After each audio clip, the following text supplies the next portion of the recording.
본문 1절을 보면 이후에 예수께서 갈릴리에서 다니시고 유대에서 다니려 아니하심은 유대인들이 죽이려 함이로라 합니다.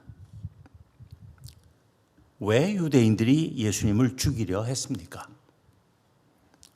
요한복음 5장으로 거슬러 올라가 보면 어느 명절에 예루살렘으로 올라가신 예수님께서 안식일에 베데스다 연못에서 38년 된 병자 한 사람을 고쳐주신 일을 전하고 있습니다.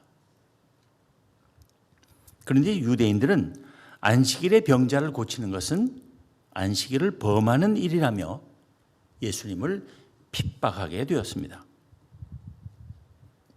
그렇지만 예수님께서 말씀하시기를 내 아버지께서 이제까지 일하시니 나도 일한다 하시자 유대인들은 예수님께서 안식일을 범하실 뿐 아니라 하나님을 자기의 친아버지라 하여 자기를 하나님과 동등으로 삼는다며 예수님을 아예 죽여버리려고 했던 것입니다. 이렇게 유대인의 살해, 위협을 피해 유대 지방을 떠나 비교적 안전한 고향 갈릴리 지방에 내려와 계시는 예수님에게 본문 3절에 보면 예수님의 형제들이 다시 유대로 올라가자고 종용했습니다. 그 이유는 본문 2절이 말해줍니다. 유대인의 명절인 초막절이 가까운지라. 초막절이 무엇입니까? 초막절이란 9월 말에서 10월 초 사이에 지켜지는 일종의 추수감사절로서 유대인들의 3대 명절의 하나였습니다. 유대인들은 이 초막절에 한 해의 수확에 대하여 하나님께 감사하며 아울러 옛날 이집트로부터의 해방을 주신 하나님의 구원의 역사와 40년간 광야에서의 삶을 견디게 해주신 은혜를 상기할 뿐 아니라 이방 적국들의 지배 아래 수모와 학대와 착취를 당하고 있던 이스라엘 민족에게 제2의 출애굽을 이루어줄 메시아의 출현에 대한 믿음을 새로이 하곤 했습니다. 이처럼 중요한 절기였기 때문에 예루살렘으로부터 20마일 이내에 사는 유대인 남자는 의무적으로 예루살렘에서 행해지는 명절 행사에 참석해야 했고 그보다 더 먼 데 사는 사람들 중에서도 열심히 있는 자들은 먼 길을 마다하지 않고 예루살렘으로 올라가는 것을 큰 기쁨으로 여기고 있었습니다. 이러한 배경에서 볼 때 예수님의 형제들이 예수님께 유대로 올라가자 한 것은 자연스럽고도 당연한 일로 여겨질 수 있습니다. 그런데 그 형제들의 제안에 대한 예수님의 반응은 의외로 냉담했습니다. 본문 8절을 봅니다. 너희는 명절에 올라가라. 나는 내 때가 아직 차지 못하였으니 이 명절에 아직 올라가지 아니하노라. 물론 유대로 가셨다가는 살해당하실지 모르기 때문에 아무리 명절이라 해도 갈릴리에 머물러 계시겠다는 예수님의 뜻은 충분히 이해할 수 있을 것입니다. 그런데 문제가 되는 것은 본문 10절에서 보는 대로 그 형제들이 유대로 올라간 후 예수님도 올라가셨다는 사실입니다. 예수님의 말씀과 행동이 일치하지 않는 것입니다. 분명히 나는 내 때가 아직 차지 못하였으니 이 명절에 아직 올라가지 아니하노라 말씀하시고서는 실제로는 올라가셨다는 사실이 우리를 당혹하게 만듭니다. 예수님의 이 말씀과 행동의 불일치를 우리는 그냥 덮어두고 지나갈 수 없습니다. 잘못하면 예수님께서 거짓말쟁이가 되실 수 있기 때문입니다. 거짓말쟁이까지는 아니라 하더라도 적어도 변덕쟁이가 되실 수 있기 때문입니다. 그런데 어찌되었든 우리 예수님께서 거짓말쟁이나 변덕쟁이이실 수는 없습니다. 그렇다고 할 때 예수님께서 거짓말 하신 것도 아니고 변덕을 부리신 것도 아니라면 안 가시겠다고 하시고는 가신, 앞뒤가 맞지 않아 보이는 이 언행을 어떻게 이해해야 할 것인가 하는 문제가 우리에게 남는 것입니다. 이 문제를 해결하기 위해서는 우선 예수님이 말씀하신 때, 나는 내 때가 아직 차지 못하였으니 이 명절에 아직 올라가지 아니하노라 하실 때의 그 때의 의미를 이해하는 것이 필요합니다. 우리말로는 다 같이 때로 번역될 수 있는 신약 성경의 원어인 헬라어 단어는 여러 가지가 있습니다. 예를 들어 호라라는 단어가 있습니다. 시간이란 뜻의 영어 hour는 이 호라에서 나온 것입니다. 또 크로노스라는 단어도 있습니다. 연대기나 연표를 의미하는 chronology, 그리고 정밀한 측정용 시계를 뜻하는 chronometer 같은 말들은 다 이 크로노스에서 온 것입니다. 그런데 오늘 본문에서 예수님께서 언급하신 그 때에 해당하는 헬라어는 호라나 크로노스가 아닌 카이로스라는 단어입니다. 호라나 크로노스가 일반적인 의미의 시간, 즉 어제냐 오늘이냐 내일이냐 1시간이냐 2시간이냐 3시간이냐 하는 시간적인 때를 가리키는 단어들이라면, 카이로스는 상황적인 때 또는 때의 적절한 사용에 관계된 말입니다. 그저 때가 아니라 올바른 때라고 이해해야 할 말입니다. 신약 성경에서 이 단어는 언제나 하나님이 명하시는 결정적인 때를 가리키는 말이고 하나님의 약속의 성취와 연관된 용어라는 사실에 우리는 유의해야 합니다. 이제 이 카이로스란 말의 사용이 앞서 우리가 제기한 문제를 해결하고 오늘 본문의 가르침을 밝혀냄에 있어서 갖는 의미가 무엇인가를 이해하기 위해서는 우리는 예수님의 형제들이 예수님에게 유대로 올라가자고 한 동기를 알아보아야 합니다. 물론 2절에서 유대인의 명절인 초막절이 가까웠기 때문이라고 그 이유가 일단 제시되어 있긴 합니다. 그러나 우리는 초막절이 가까웠다는 표면적인 이유 말고 또 다른 이유, 보다 사실적인 이유가 예수님의 형제들에게 없었는지를 밝혀보아야 합니다. 왜냐하면 본문 5절에서 이는 그 형제들이라도 예수를 믿지 아니함이러라 하기 때문입니다. 예수님의 형제들이 예수님을 믿지 않았다는 말이 무슨 뜻입니까? 그것은 그들이 예수님을 혈육상의 형님이나 일가 친척으로는 알고 있었지만 다른 사람들이 생각하듯이 하나님의 아들이요 이스라엘이 고대하던 그 메시아로는 믿지 않았다는 뜻일 것입니다. 그렇다면 예수님의 형제들이 예수님에게 초막절이 가까웠으니 유대로 올라가자고 한 그 제언 속에는 참된 신앙적 동기는 없었던 것으로 보아야 할 것입니다. 즉 하나님의 나라를 선포하고 로마 제국의 치하에서 신음하는 이스라엘 백성을 구원하는 제2의 출애굽을 이루기 위하여 유대로 올라가자고 한 것이 아니라는 말입니다. 그들은 예수님을 메시아로 믿고 있지 않았기 때문입니다. 그렇다면 신앙적 동기에서가 아니라면 무슨 동기에서 유대로 가자고 했겠느냐는 것입니다. 그 진짜 동기를 밝혀내기 위해서는 약간의 상상력과 추리력이 필요합니다. 우리는 이 문제의 실마리를 예수님과 그의 형제들이 어디 사람들이었는가 하는 물음으로부터 풀어갈 수 있다고 봅니다. 우리가 다 아는 대로 예수님과 그 형제들은 갈릴리 나사렛 사람들이었습니다. 그런데 갈릴리 지방 사람들은 그 당시 유대인들로부터 무시당하고 천대받으며 위험한 사람들로 여겨지기까지 했습니다. 복음서를 통해 우리는 그 당시 갈릴리에서 무슨 선한 것이 날 수 있겠느냐 하는 식의 사고가 만연되어 있었음을 볼 수 있습니다. 예수님의 12제자 가운데 나다나엘이라는 사람이 있습니다.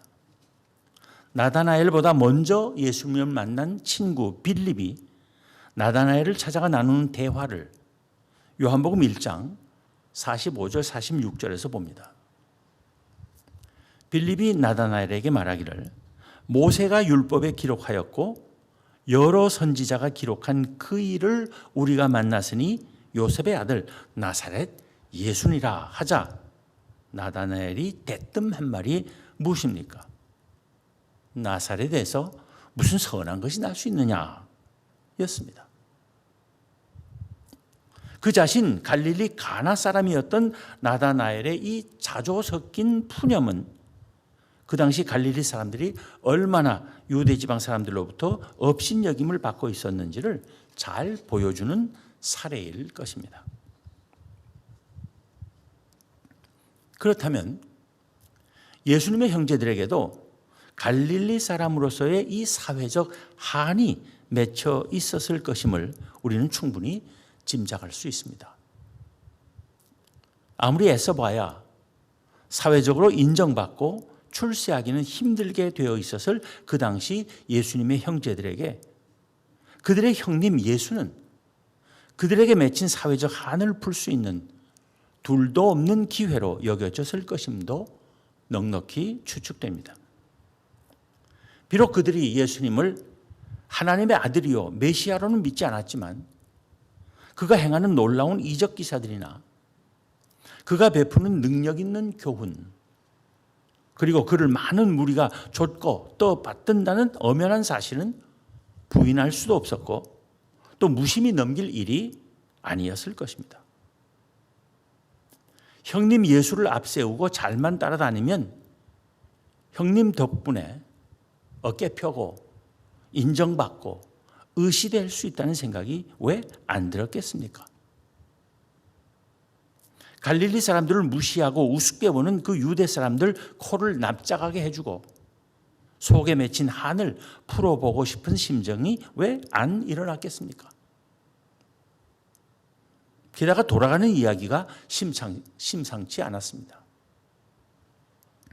예수님께서 보리떡 5개와 물고기 2마리로 남자들만 해도 5,000명 이상 되는 큰 무리를 다 배불리 먹이고도 남은 것이 12광줄이나 차게 하신 일을 행하시자 요한복음 6장 14절 15절에 보면 사람들은 말하기를 이는 참으로 세상에 오실 그 선지자라 하면서 예수님을 억지로 붙잡아 임금 삼으려 하고 있었던 것입니다. 사람들이 형님을 임금으로 옹립하려 한다는 사실은 보통 일이 아니었을 것입니다. 잘만 하면 예수님의 형제들은 하루아침에 왕족이 될 수 있는 상황이었던 것입니다. 한 맺힌 거 푸는 정도가 아니라 부귀 영화가 눈앞에 보이는 마당이었던 것입니다. 그런데 답답한 것은 형님이 시골 갈릴리에만 내려와 푹 썩고 있는 것입니다. 그 잘난치 않은 유대인들 앞에서 감동적인 일장 연설을 하고 그들의 눈이 뒤집어지게 이적 기사 능력을 행해 주었으면 좋겠는데 유대 지방 밖에서만 그것을 행하고 있으니 도무지 이해가 되질 않는 안타까운 노릇이었습니다. 그런데 마침 초막절이 가까워 전국 방방곡곡에서 수많은 사람들이 예루살렘에 구름처럼 몰려들 터이니 거기서 형님이 귀신이란 귀신 다 쫓아내고 병자란 병자 다 고쳐주고 떡 한 덩이 가지고 초막절 기간 내내 모든 사람 다 배불리 먹이고 물 한 병으로 끝내주게 맛있는 포도주 만들어서 실컷 마시도록 돌리면 모든 사람이 뿅 갈 것이고 임금되는 것은 문제도 되지 않을 것이며 형님이 임금만 되면 거기까지만 생각해도 숨이 막힐 지경이었을 것입니다. 그래서 예수님의 형제들은 형님 올라갑시다 했던 것이 아니었을까 하는 생각입니다. 다시 말하면 예수님의 형제들은 세상적이고 인간적인 욕심에서 예수님에게 예루살렘으로 동행하실 것을 청했던 것이라는 말입니다. 이것이 단지 상상이고 추측이 아님을 본문 3절부터 5절은 시사하고 있습니다. 다시 보겠습니다. 그 형제들이 예수께 이르되 당신이 행하는 일을 제자들도 보게 여기를 떠나 유대로 가소서. 스스로 나타나기를 구하면서 묻혀서 일하는 사람이 없나니 이 일을 행하려 하거든 자신을 세상에 나타내소서 하니 이는 그 형제들까지도 예수를 믿지 아니함이러라. 쉽게 말하면 자기를 세상에 나타내는 것, 사람들에게 보이고 인정받는 것, 출세하는 것, 그것만이 예수님의 형제들이 원하는 바였지 진정 신앙적 동기는 그들에게 없었다는 것입니다. 예수님께서 거절하신 것은 바로 그런 세상적, 인간적 동기였던 것입니다. 이번 초막절에는 유대에 안 올라가시겠다는 것이 아니라 이번 초막절에 유대로 올라가는 것을 세상에 자신을 나타내기 위한 목적으로 사용하지 않으시겠다는 말씀이었습니다. 너희는 명절에 올라가라. 나는 내 때가 아직 차지 못하였으니 이 명절에 아직 올라가지 아니하노라 하신 것은 지금은 내가 나를 세상에 나타내기에 올바른 때가 아니다. 이 명절 때를 그렇게 사용해서는 안 된다. 아직은 아버지께서 명하시는 결정적인 때가 아니다. 이번 초막절은 하나님의 약속을 성취할 그 때가 아니다라는 의미로 이해해야 하는 것입니다. 그래서 예수님께서는 세상에 자신을 나타내기 위해서 유대로 올라가자는 형제들과 동행하기를 거부하시고 나중에 혼자 올라가셨습니다. 예수님께서는 올라가시되 본문 10절이 말하듯이 나타내지 않고 은밀히 가신 것입니다. 여기서 우리가 앞서 제기했던 의문이 풀리는 것입니다. 예수님께서는 거짓말 하신 것도 아니고 변덕을 부리신 것도 아닙니다. 예수님의 말씀과 행동은 모순된 것이 아니라 오히려 일관된 것이었습니다. 예수님의 언행의 일치, 그의 가르침과 삶의 일관성의 중심에 있는 것, 그것은 하나님의 때입니다. 나의 때를 따라 사는 것이 아니라 하나님의 때를 따라 사는 것입니다. 내가 좋아하는 일을 나 편한 방법으로 행하며 사는 것이 아니라 언제 어디서 무엇을 하든지 하나님께서 기뻐하시는 일을 하나님께서 원하시는 때에 하나님이 명하시는 방법으로 행하며 사는 삶의 원리입니다.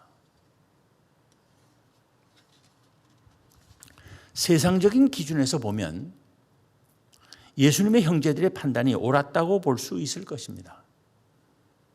초막절 때야말로 그들에게는 출세하고 신세 고치기 위해 놓쳐서는 안 될 절호의 기회였을 것입니다. 그러나 예수님의 판단은 달랐습니다. 내 때는 아직 이르지 아니하였다는 것이었습니다. 남 보기에는 놓쳐서는 안 될 때에 그 때를 거부하신 예수님이 거꾸로 인간적으로는 아무도 원치 않고 누구나 도망가고 싶어 할 때를 자신의 때로 받아들인 사실을 우리는 알고 있습니다. 그것은 예수님께서 십자가에 달리실 때가 되었을 때입니다. 요한복음 12장 27절, 28절을 봅니다. 지금 내 마음이 민망하니 무슨 말을 하리요? 아버지여, 나를 구원하여 이 때를 면하게 하여 주옵소서. 그러나 내가 이를 위하여 이 때에 왔나이다. 아버지여, 아버지의 이름을 영광스럽게 하옵소서. 나에게는 괴로운 것이라 할지라도 하나님께서 명하시는 때를 나의 때로 알고 순종하는 삶, 하나님의 때와 상관없는 나 자신만의 삶을 거부하는 삶, 나의 영광과 기쁨이 아니라 하나님의 영광과 기쁨만을 위하여 사는 삶, 그것이 예수님의 삶이었습니다. 그리고 그것이 우리 그리스도인들이 살아야 할 삶이며 주께서 동행하시는 삶일 것입니다. 예수님과 초막절에 유대로 올라가는 일을 자신들의 개인적 한풀이를 하고 세상적 욕심을 채우기 위하여 이용하려고 했던 예수님의 형제들처럼 하나님도, 교회도, 신앙도 나의 세상적 성공을 위해 최대한도로 활용하면 했지, 나의 세상적 성공을 하나님 때문에, 교회 때문에, 신앙 때문에 조금이라도 희생시키지 않는 사람이 어떻게 보면 지혜로운 사람으로 보일 수 있을지 모릅니다. 그러나 그것은 이는 그 형제들까지도 예수를 믿지 아니함이로라 한 본문 5절의 말씀처럼 믿지 않는 자의 삶, 불신앙의 삶이며 너희는 올라가라, 나는 올라가지 아니하노라 하신 본문 8절의 말씀처럼 예수님께서 동행하기를 거부하시는 삶입니다. 예수님의 형제들이 초막절이라는 명분을 내세웠던 것처럼 신앙적 명분을 내세우지만 사실은 인간적 욕망을 충족시키려는 길에는 주님께서 동행하기를 거부하신다는 것을 오늘 본문은 우리에게 보여주고 있습니다. 신앙의 이름으로 하나님의 영광을 앞세우며 교회를 위하여라는 명분 아래 행했던 수많은 우리의 일들이 혹시 사실은 우리 자신의 욕심을 따른 나의 영광을 위한, 나 자신의 만족을 위한 것들이 아니었는지, 그래서 주님과 동행했다고 하는 지금까지의 나의 삶이 사실은 주님께서 동행하지 않으신 나 혼자 달려온 삶이 아니었는지 냉철하게 살필 수 있는 우리가 되기를 바랍니다. 신앙은 내가 가고자 하는 길에 주님을 억지로 끌고 가는 것이 아니라 주님이 가시는 길을 내가 따르는 것입니다. 신앙은 내가 원하는 일에 하나님을 끌어들이는 것이 아니라 하나님이 원하시는 일에 우리를 복종시키는 것입니다. 주님께서 동행하시는 삶의 비결, 그것은 하나님의 때를 따르는 것입니다. 우리 모두 내 때가 아니라 하나님의 때를 좇음으로써 주님께서 동행하시는 삶을 살아야 하겠습니다. 기도하겠습니다.